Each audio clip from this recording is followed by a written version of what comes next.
తెల్లారితే జరగబోయేది ఇదే. ఏం జరగబోతుందో తెలిస్తే ముక్కున వేలేసుకుంటారు. ఏమిటి ఆ విషయం, ఆ సంగతి, ఆ పరిస్థితి తెలుసుకోవాలి అనుకుంటున్నారా? ఒక్కసారి ఈ వీడియో చూస్తే మీకే అంతా బోధపడుతుంది.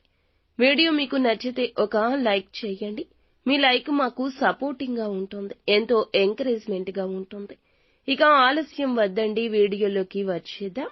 ఈ రోజు ఒక గుడ్ న్యూస్ ని తెల్లవారితే వినబోతున్నారు. అది మీ కుటుంబానికి సంబంధించింది కావచ్చు, స్నేహితులకి సంబంధించింది కావచ్చు, బంధువులకి సంబంధించింది కావచ్చు.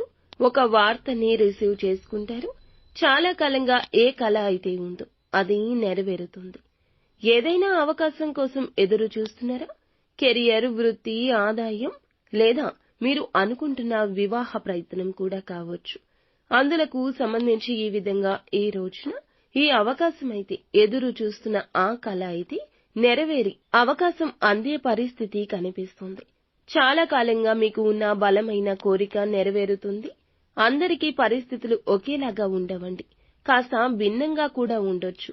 ఒకరికి ఒక్కొక్క కోరిక ఉండొచ్చు.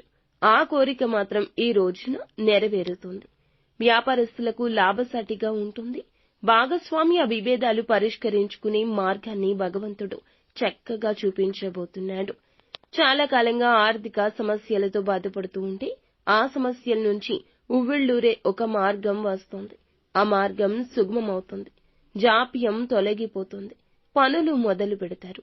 పెండింగ్ పనులు పూర్తి చేసేంత సత్తా, మానసిక ధైర్యం కూడా మీలో తలెత్తుతుంది. ఇక ఈ రోజున ఈ రాశి వ్యక్తులు చాలా కాలంగా బంధువులతో, స్నేహితులతో విభేదాల కారణంగా దూరంగా ఉంటుంటే వాటిని పరిష్కరించుకునే ఒక కీలక అవకాశం వస్తుంది.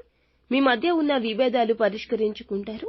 అలాగే అనుకూల ఫలితాలు ఉన్న చిన్న ప్రతికూలతలు ఖచ్చితంగా మనుషుల జీవితంలో ఉంటాయి. జాగ్రత్త పడండి. భాగస్వామ్య పెట్టుబడులు చేస్తున్న సందర్భంలో తగిన జాగ్రత్త పాటించండి. ఏమైనా ఒప్పందాలు ఉన్నట్లయితే తొందరపాటుతనం పనికిరాదు. భాగస్వామ్య పెట్టుబడులకు సంబంధించి, వ్యాపారాలకు సంబంధించి కీలక నిర్ణయం తీసుకుంటారు. అనుకూలత ఉన్న ప్రతికూలతలు ఉంటాయి కావున నిత్యం శివారాధన